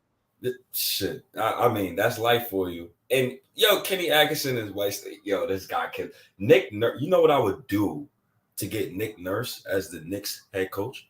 I would cut off my leg to get Nick Nurse over here. Are you shitting me? I don't give a shit if you're fucking purple. If you could coach, motherfucker, I want you on my team. But for the Knicks, though, just for my team that I've been watching for 21 years, I would like to have a minority. Mike Miller could go fuck himself 4 times over. Why? What did Mike Miller do? Yo, he is one of the worst coaches. Yo, I hate that dude, yo. Mike Miller fixed what this guy was trying to do. He ain't had to fix nothing. Mike Miller was able to get Julius Randle together. Yeah. Let me tell you something about Mike Miller. What I'm saying, I don't know how you could say anything negative about Mike Miller. There was nothing that happened during his tenure that was negative. Fuck him. What he did when Fizdale was 4-18, right? You still starting the vets over Knox and Frank. You win 21 games. Where is Knox and Frank right now? That's not a part of my narrative. Not a part of my narrative. I don't care. They're going from the garbage. They're gonna be next to me. At Dykeman. It's not a part of my narrative. You could have started Frank and Knox. Where is Frank and Knox? Hold on. One less than 21 games. You did not have to subject me to watch Alfred Payton and Mo Harkless after the fucking All-Star break. For us to win 21 games, for us to draft Julius Randle's backup, and for me to have to bitch for the next 3 years about why Obi Toppin doesn't get more. So you blaming Mike Miller for that? Yes! What? Yo, Mike Miller, if he you're mad at Mike Miller because he tried to win? Yes! Yes! Are you kidding me? Did you? Yeah, that's career suicide for a guy like Mike Miller. But where's Mike Miller right now, too? Where is he right now? He's in OKC right now, so fuck him. But the point I'm trying to make is he was coaching for his job. He wasn't coaching for the future of the team. If he was coaching for the future of the team, I'm not playing Kevin Knox or Frank Ntilikina either. All right, so then that's when you get gifted Obi Toppin, Julius Randle's backup, and now 2-3 years later, now me and you talking about, well, how the fuck can we get Randle off the team? But Mike Miller didn't draft Obi Toppin. Our 21 wins did. So we could have won 18 games and probably had a shot at LaMelo Ball, But Mo Harkless is really good. Where's Mo Harkless and Alfred Payton right now? Where is Kevin Knox and Frank Ntilikina right now? Where's Moutier? You see how we can go down this route? But no, where is Knox? Because you were arguing about Knox and Frank. Where are Knox and Frank right now? Well, too trashed in the trash heap. Frank right now is going to get another contract for another NBA team. Maybe. Kevin Knox right now he better be working on his damn game because he needs to work on his damn game. He needs to retire and just become a professional Fortnite player. That's what he needs to do. Yeah, cut your bullshit. You know how many NBA players I've seen go from averaging 8 points to like 15 points in the season, man. You're going to get better, man. The Knicks love mid basketball players. That's their fucking problem. They just got out of loving mid basketball players probably like last year.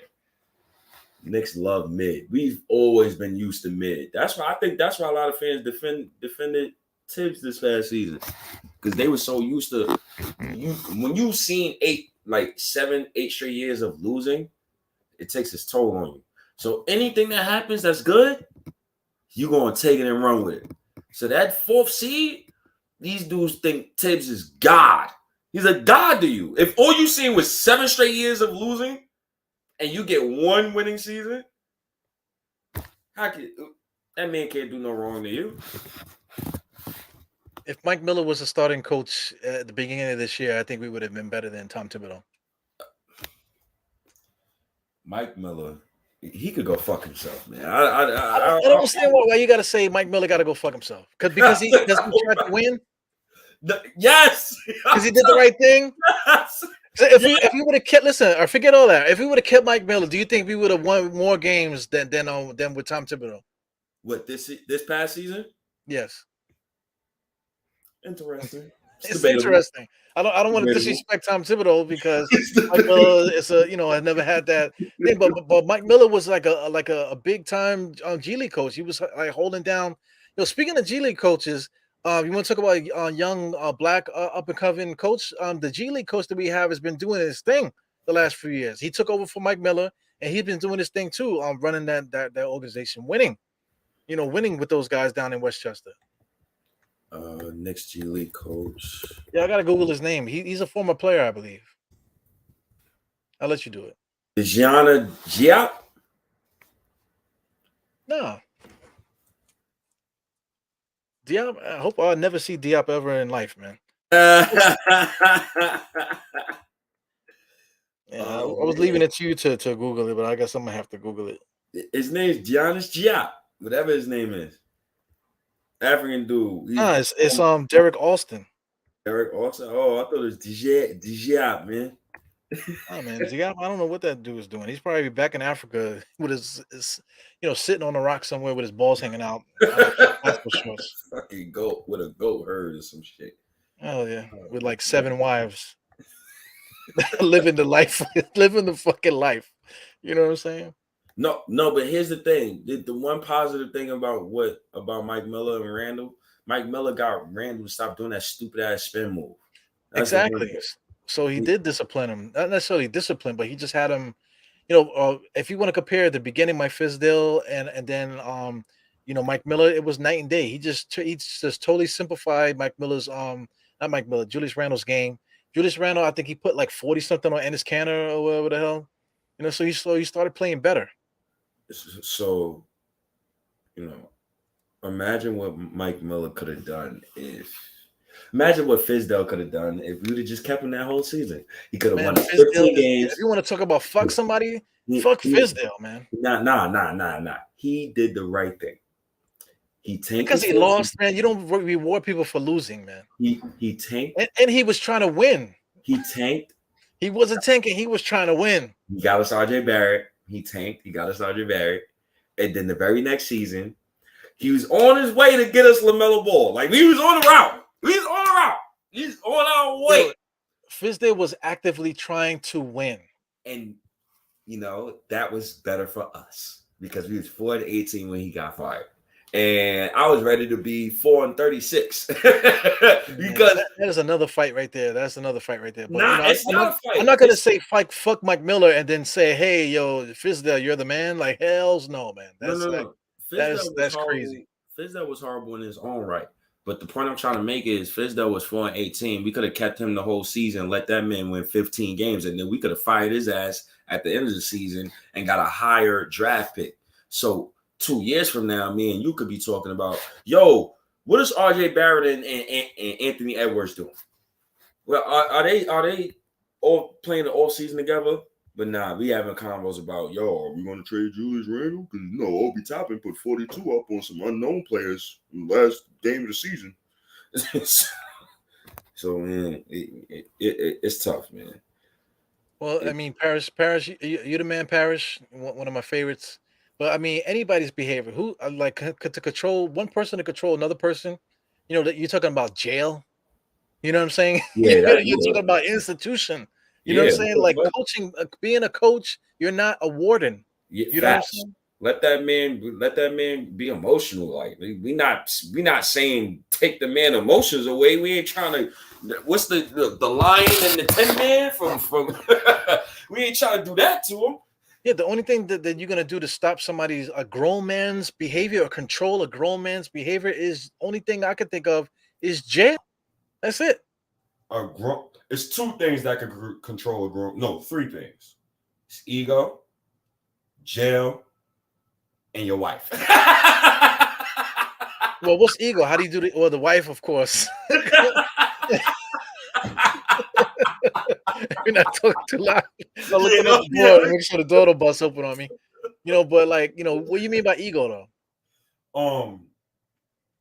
Ego is a lot, man. A man's ego, have a man do some dangerous things, or have a man make stupid ass decisions just off of ego and pride. Ego and pride, I'm all in one. Yeah, well, I guess a young man. Young and old. Old motherfuckers have strong egos too now. Yeah, like you tell. Well, anyway. Yeah, well, like just to add on to that, I was gonna say something crazy, but to add on to that, you could say a gun. That's the only thing that's gonna stop a grown man's control a grown man, shoot him in the face. You know what I'm saying? Stab him in the chest. I don't know. Control. That's the only way. Kill their ego, kill their pride. So That's how you kill. That's how you Tom control. Thibodeau gotta go. Do something strange with Julius Randle's wife, and that's how he's gonna stop him. That's wow. So we need to get Fisher back. We need to get Fisher back in the Knicks. Fisher is gonna be an assistant coach with the Knicks now, and we're gonna get Julius Randle back in check. Oh yeah, you gonna get Randle fall in line. Listen, man, young fella, you don't fall in line. Nah, you see your wife over there. Hey, listen, young fella. Derek Fisher will be like this. He'll pick up the phone and be like, you want to keep talking shit? He just, hey, Brandon, hey, what's going on? Fisher, how you doing? Like, keep fucking around. Oh, man. Yo, no. Paris Duggar. The Knicks definitely they disciplined Randle for that. But I don't think that's how they disciplined him. I think the Knicks secretly suspended Randle. And because remember, did Randle play that next game? I don't think he played that next game. Well, after the thumbs down? The debacle, after the debacle with the whole laptop thing, I don't think he played the next game. Yeah, I don't think he did, but I think he got secretly suspended for that game, and he got fined. Randle got over 200,000 in fines this season. Yeah, he did. So I think he probably got fined, but also I think behind the scene, I think he got suspended, yeah. Because I think quiet benched too. Huh? Like the last few games, he got quietly benched too. Because of the BS. Because I don't think he was hurt. I think it was like, yo, man, get your ass up out of here. Go sit down. Last few games when we're out of the fucking playoffs, Randle and Tibbs could go fuck themselves. That's dead serious. But state the losing thing. You can't can't get mad at the team because they try to win. You can't. That's something you can't do. I can't. But at the same time, it's like, come on, man, you motherfuckers should know the landscape. Y'all should see what I'm seeing. If you're seeing your roster's doo-doo, how you're going to improve your roster? You have to take 2 steps back to move 3 steps. Yeah, but we are in agreement though. Like if we would have played quote unquote the young guys that are like 21, 23 years old, if we would have played those guys, we would probably have won. You probably would have still won. It's a double-edged sword. But we still would win. Like that's what happened at the end. At the end with all these meaningless games, Obi Toppin, he did drop 40 on bums, but we won. All those games that he had 40, and quickly was getting triple doubles with 30-something points per game. We shouldn't have been winning those games. But we can't help it because we have talent on the roster.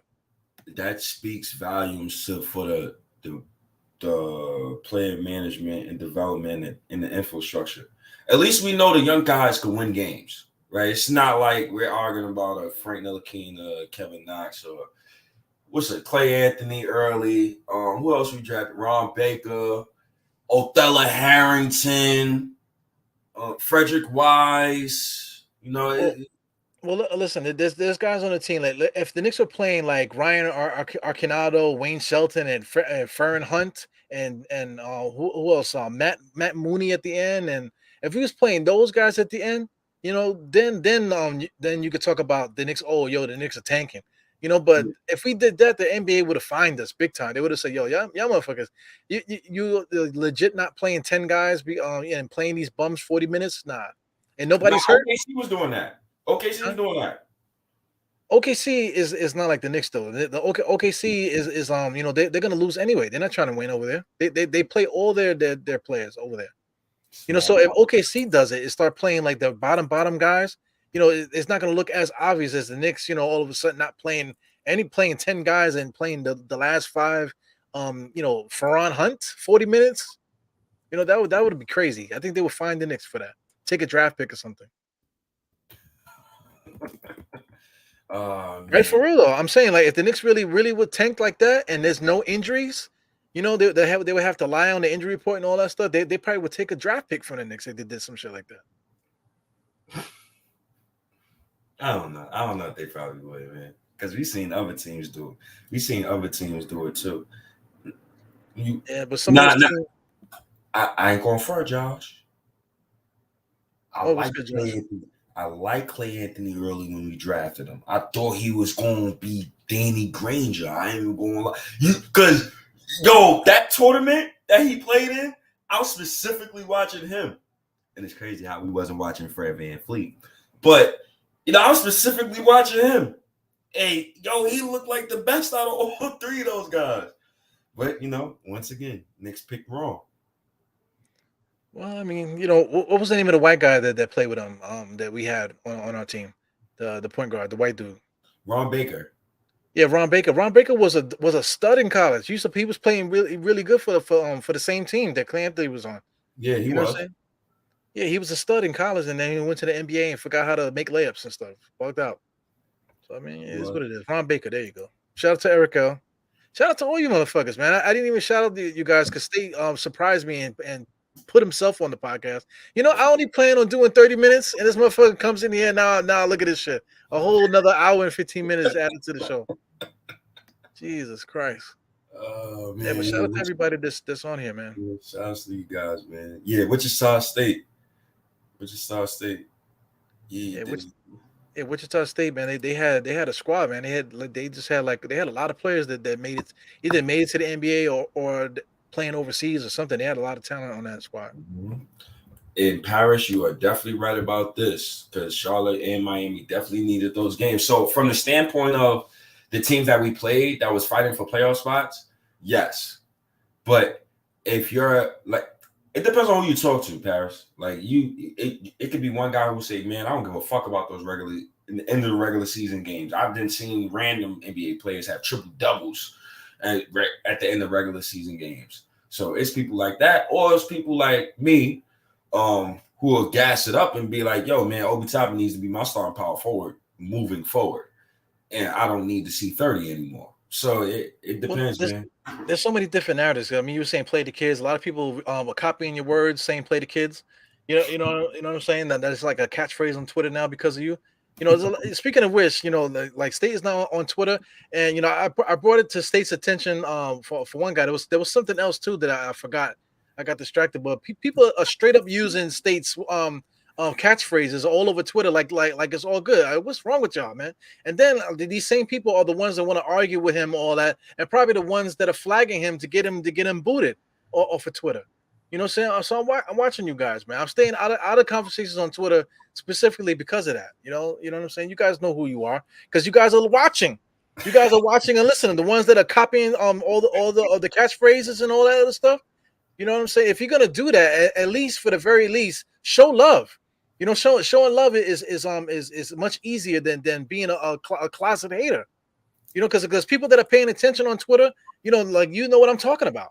You know exactly what I'm talking about. If you're a fan of this show, and like watching me and State talk to each other or whatever, then you know for a fact that certain people are just straight up plagiarizing like whole things that we say on here. So this shit is fucking whack, man. That shit is crazy. I'll be watching on YouTube. So when I get back on YouTube, I know how to move and stuff like that. I would just curse you out for my burner account. I'm not going to answer you for my real account because I learned my lesson. But a lot of hating goes on Twitter. I ain't even gonna hold you up.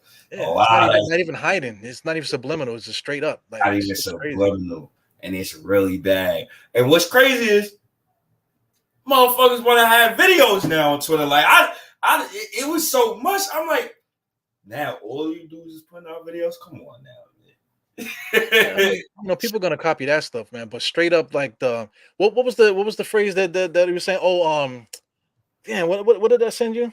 What, play the kids? Oh, MSG politics is undefeated. Yes, that come on, man. line is specifically from my guy. Shout out to my guy South. He said, I think we was talking about politics in 2019. And then I said, well, MSG got some politics. MSG politics is undefeated. And me and you had like countless arguments on that subject, plenty of times on here yelling and screaming at each other. You know what I'm saying? So, it is what it is. Yeah, man, it is what it is, man. So the one thing I will say though that it kind of messed up was like the clothes situation. That's probably the only thing that really messed up.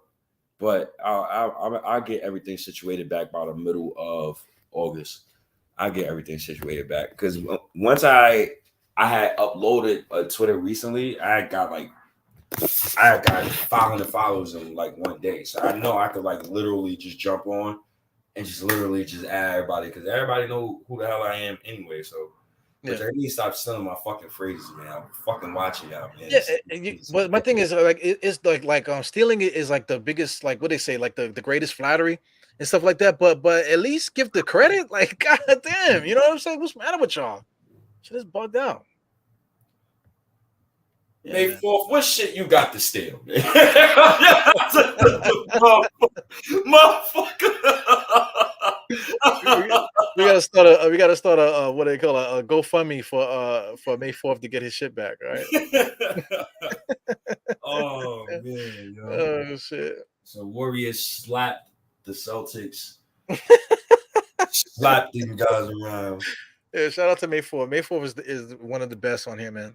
Definitely one of the best on YouTube. May 4th. Not just on my channel, everybody else's channel that pop in and stuff. Sherwin, all you guys, man. Shout out to New York Knicks with the Y. Shout out to all these guys, man. All you motherfuckers. Bagger Jones.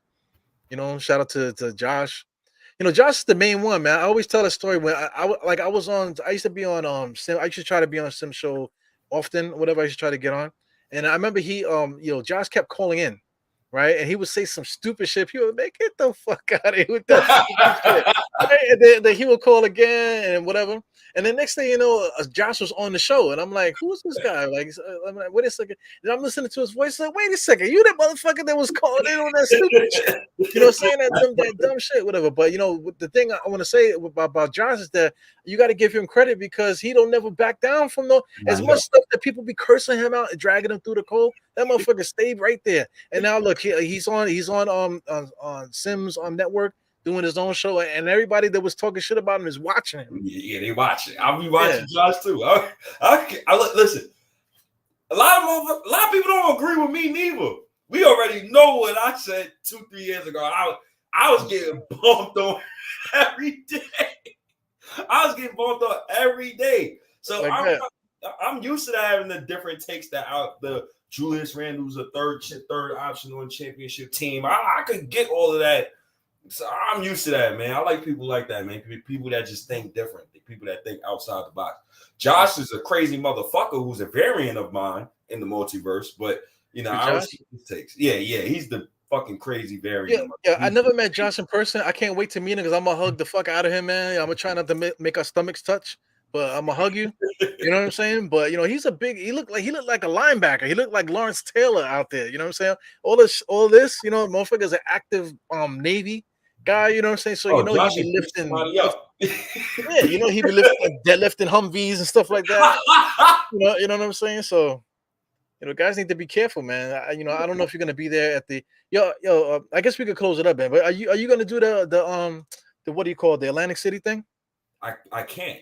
That week that we're doing it, that's I can't. I don't have vacation time off for that week. All the old heads hogged it up. Who needs vacation? Who needs vacation when you got sick days, man? I used all my sick days, and they don't start up again. They don't start up again until July. Well, hey, right on time because that's when summer league is. Well, no, you said July. Anyway, so I'm thinking about going. It's a little weird because I'm married, so it's a little different than me. Just if I was single, I would just be out there. You know what I'm saying? So. It is what it is. We'll see. Earlier, the one of the 3 things to get a grown man to be controlled is a wife. Yeah, man. but the thing about it, let me not say it's so loud, you know what I'm saying? But you know, I don't give a fuck about no damn family court. You know what I'm saying? I've done been through it already. So if we go through it again, I'll be all right. You know what I'm saying? I'll be all right. Because right now I give my wife all my money, man. But if she take me to family court, I'm at least get half back, so I'm good. I can live off that. I go, yeah, I can live off half my shit. Shit, Yeah, I man. And grew then up living off half. yeah, my kids will like me more because I won't be yelling as much. You know what I'm saying? So it's like a win-win situation right there. Oh man. You know? So, I mean, I guess that's everything, man. Yeah, motherfuckers better start showing love, man. Get them likes up, man. Especially on my Yeah, guy, hit the likes, man. my guy. That's like the easiest thing. Very You know, easy. you know what's weird? Like, so I want to say it's hater shit too, man. A lot of people like to watch the show, but they won't hit the thumbs up button. But then like shout out to Knicks Fan TV. They did the same thing earlier. I think about 8 o'clock. He only went on for 5 minutes, whatever. But look at the likes on that shit. You know what I'm saying? It was only a 5 minute podcast. I watched it too. You know, he didn't really say nothing. He just said what was happening, and then he kind of drawed it out because that's the way that he talks. Like the way that he talks, the 5 minutes seemed like he's saying something. But he didn't really say nothing in the 5 minutes. But look at the likes on that shit. You know that to me that's like I don't know. You could call me a hater for it, you know, but I feel like you know guys will see a 5 minute video and automatically hit the like button, like. You know, they start liking the fuck like 1,000 likes on it for a 5 minute video. They didn't say nothing. Like, come on, man. Like the people will sit here literally watch us podcast for 3 hours and won't hit the like button. Oh man. And then get mad. It's like, damn, y'all gonna stop? Y'all gonna cut it off? Go on for another hour, but won't hit the like button still. Go on for another hour. Oh, fuck you. Anyway, we do it for love anyway. We don't, you know, if I did it for love, then see that thing that's scrolling on the bottom, please subscribe. I never put it up. I can easily click it, but I never think about it. I'm not thinking about it. I'm thinking about just talking about the Knicks and doing this thing while the reason why I'm doing it. I love to talk about the Knicks. And then you bogarted the podcast, you know, and just came on here, you know, and it made me go on for another hour and change because of the love. Yo, my fault, yo. Nah, because I think I remember we said we was gonna do a pod today. And then I think I was so like in tune with the goddamn finals game, it almost didn't. Well, I mean, listen, I had other things that I want to do tonight, man. So I only want to go on for 30 minutes, and then that's why I didn't hit you up. And then here you go, pop in the shit. And now instead of going off I started at 9. I plan on getting off at 9:30. Now it's freaking 11. So thank you for ruining my evening, Mr. Stick. Okay, I plan on getting off at 9:30, and then you know, enjoying the rest of my night. Look at this shit. 11 o'clock now. Thank you, sir. Oh man, my bad, bro. Well, I guess we could get out of here, man.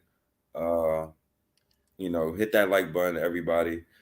Then he never tried to promote Jan. Wait, yeah, I ain't going through all of that, man. I'm not going through. I just put it on the screen. Listen, Bag of Jones. I don't give a shit about none of that. I support everybody. Shouts to MEK, Nick of Time, all of those guys. Like I don't give a fuck about none of that podcast beef, man. Yeah, but you know that type of stuff. Those guys. They have so much subscribers or whatever. So once you get that subscriber, of course, people are going to be talking about you. You know what I'm saying? I talk about you anyway. I don't care. I don't give a damn what you are. Like what's the name? Shout out to I got a bad memory. So what the fuck? You know, shout out to the God of Knicks podcast. You know, we got to get those guys going. You know, shout out to everybody. Shout out to Eric L. Beast. He got a channel. You know, guys need to support. What the hell? Yeah, man. So I don't give a shit about that, man. I just try to get everybody. Shout out to my guy Kevin, man. Yo, Kevin, man, you got here late, man. You're gonna have to watch the rerun, man. You're gonna have a good laugh, though. I promise you that. You're gonna have a great laugh. I try to keep it quick in business a little bit. I got a little long-winded, and the state jumped in and made it and dragged this thing out for another hour and a half. Jesus. But yo, Apple Podcasts, Stitcher, Google Play, what's the other shit, man? Spotify, Play FM. Amazon Podcast. I probably said it already. Tune in. Amazon. Like y'all know where to find us, man.